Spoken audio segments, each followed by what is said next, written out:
Ang question ko ay, anong pinaka-hate mo sa isang tao?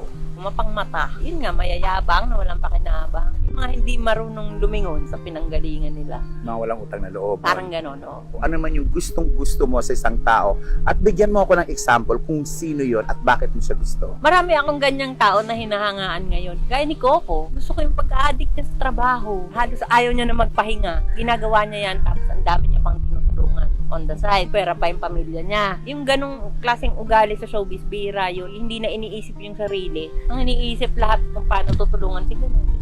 Kaya nga, tama lang din na naging producer na siya. Parang siya na nga rin talaga yung pumalit kay FPJ. Kung kay Coco, meron pa. Si Shawi. Naging close kayo ni Shawi, no? Kaya nga, doon ako nagtataka sa tao na yun. Kung inaakala nyo na ganun siya kayaman, ganun siya kataas, hindi. Siya yung bababa sa lugar mo para entertaining ka, para kaibiganin ka. Saka yung tao na yun, pag ayaw niya sa'yo, ayaw niya sa'yo. Pero pag nagustuhan ka niya, ay sobra naman talaga.